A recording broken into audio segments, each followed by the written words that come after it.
That feeling when you want to go enhance just for the beard gains. What is going on, guys? It's your boy, Matt Malloy, back on the YouTubes. Yes, I know it's been a while, but if you've been watching this channel for any sort of time now, you know how I am, so that is what it is. As always, I am sorry for just disappearing on you guys.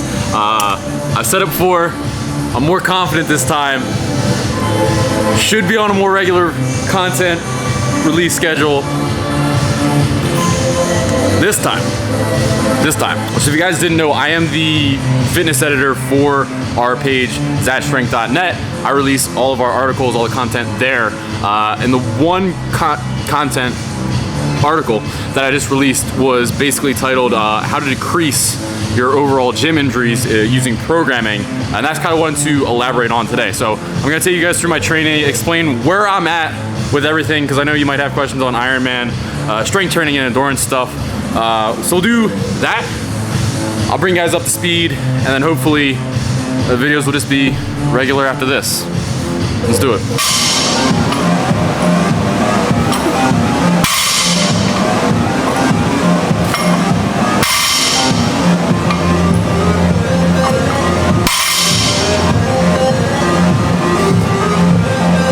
I haven't done pause deadlifts in like 6 months. I have no idea where this is gonna be.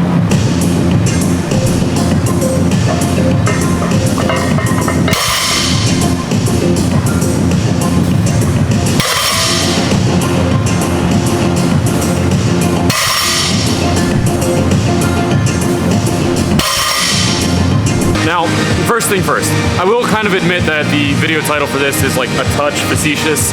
There's no way I or anyone else can teach you how to go injury-free for the rest of your life, and that's fine.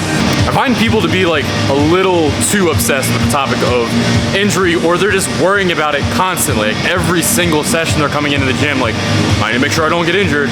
I'm gonna get injured if I do this. I'm gonna get injured if I do that.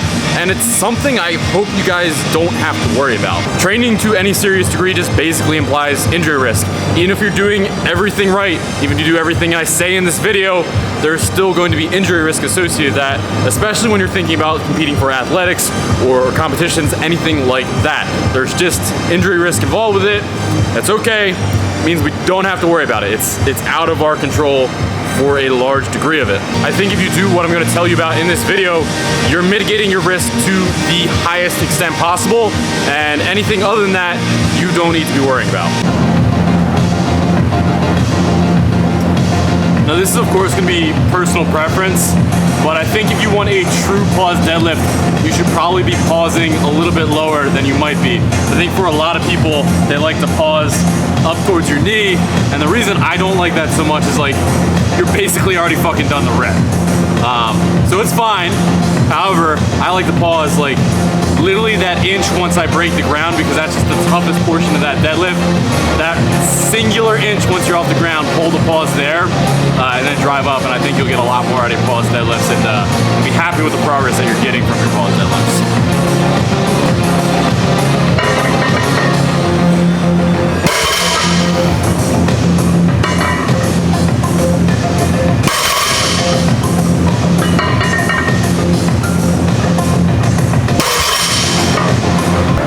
So you're probably expecting me to leave this video off with technique and form related things, and it's actually not one of my points at all.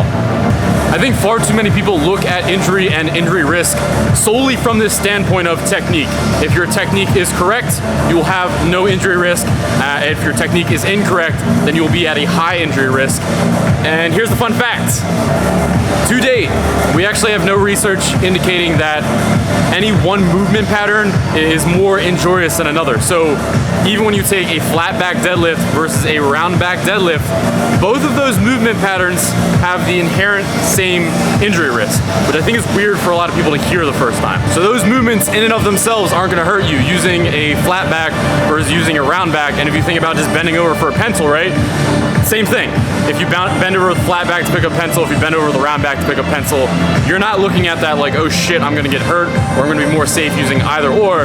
Both of the movement patterns have the same risk, or more so, we don't have any indication through research that either of those movement patterns is gonna hurt you more than the other.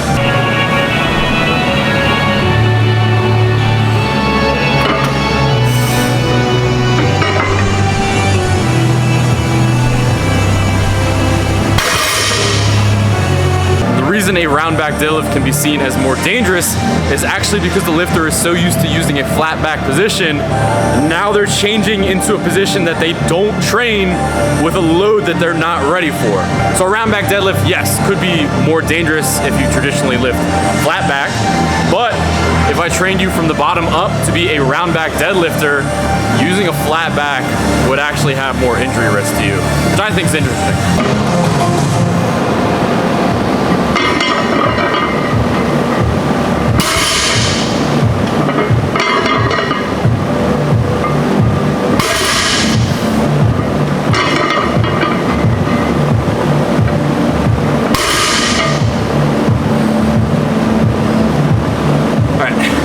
That's deadlifts.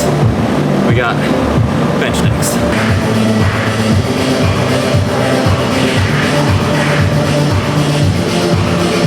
All right, so the first thing that I'd say if you are interested in mitigating injury risk or even is interested in mitigating kind of pain and soreness that you feel from a workout, always introduce new stimuli to your training sessions slowly.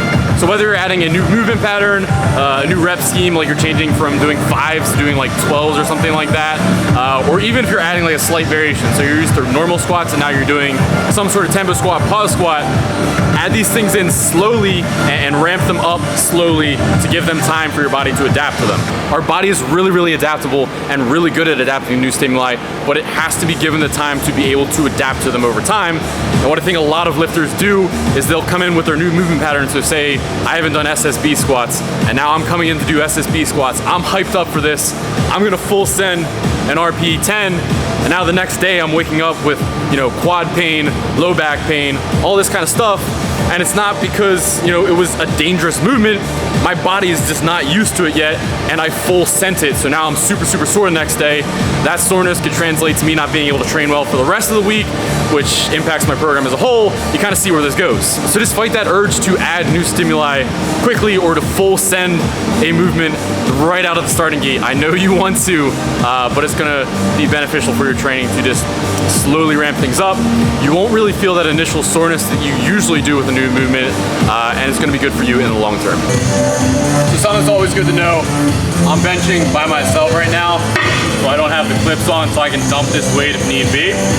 The other thing, which I think more people screw up, is you have to have enough space on either side to actually dump the bar. So you'll see videos of people in like their basement and shit, where the bar is right next to a wall. They go to dump it, and they're still getting choked out by the bar. So no clips, and you need space between the bar for it to actually dump out.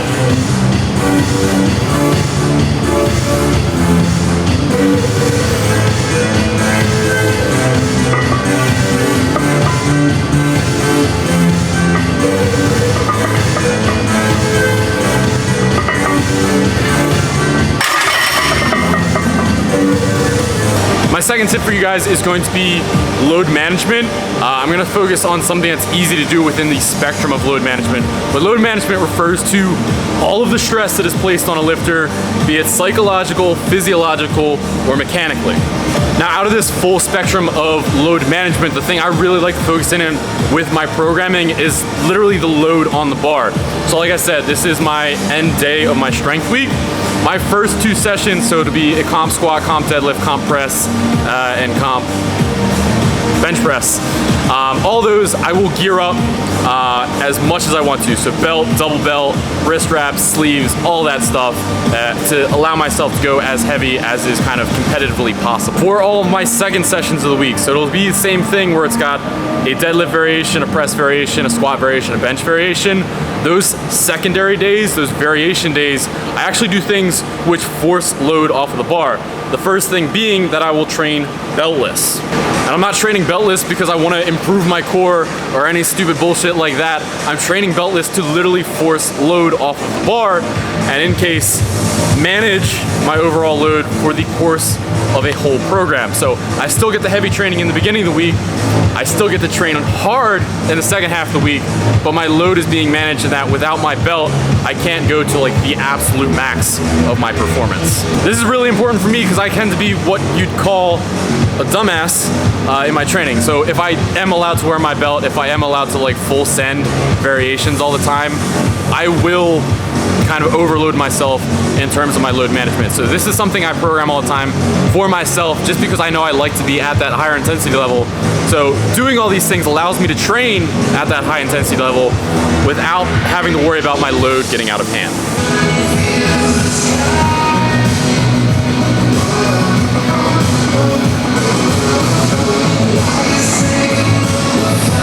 Fucking chest club.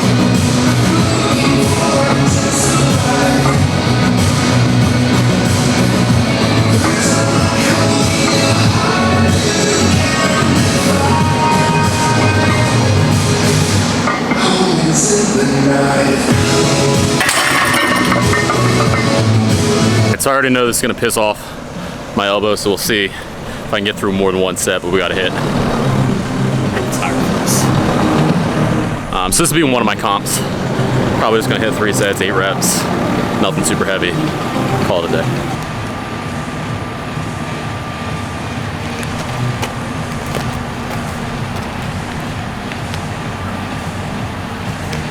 So we got 2 things going for us. 1, tire's fucking hot, it's been sitting out in the sun. 2, there's water in it, so we gotta get that out. Not a big deal.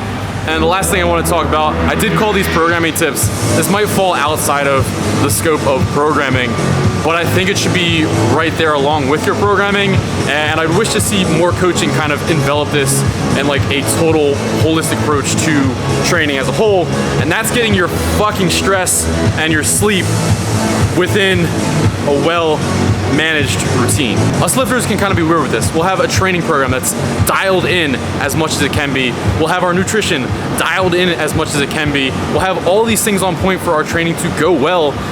And on the flip side, we'll be sleeping like 4 hours a week. We hate our job, we're stressed out by our friends, we're in a shitty relationship, we're depressed, we're anxious. We don't know what the fuck's going on with all this other life stress, yet everything else is perfect. If you are genuinely serious about not wanting to run into injuries, about being able to recover well from your workouts, you need to have a sleep routine that's on point. And for most human beings, that's at least 7 hours a night at a consistent time. So it's not something that's changing. So like one night you're not going to bed at like 9 p.m. and then the next night you're going to bed at 12. A consistent 7-hour night sleep schedule. And the other thing on top of that, even if you're getting that sleep schedule, if you are anxious all the time, if you are stressed all the time, not only is that impairing your ability to recover, that's quite literally killing you. Unresolved stress is the source of pain, insomnia, your inability to focus at work. The laundry list of things that unresolved stress will cause is immense, and it eventually leads down to things like heart attacks and stroke. So quite literally, unresolved stress will kill you down the line, and we don't like to talk about that in our lifting world because it's not part of a training program, it's not an exercise or anything like that.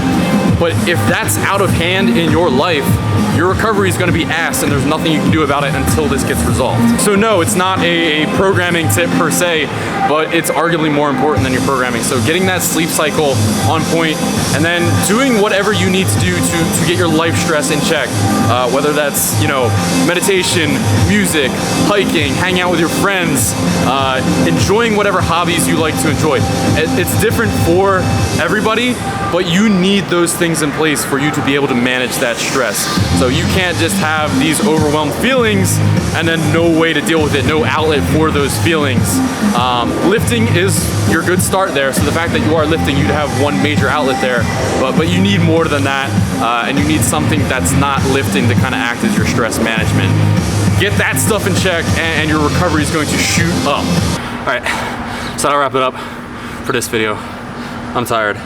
Hopefully you guys learned a thing or two. And again, hopefully I can keep this content rolling for you. I do plan on being pretty regular from here on out.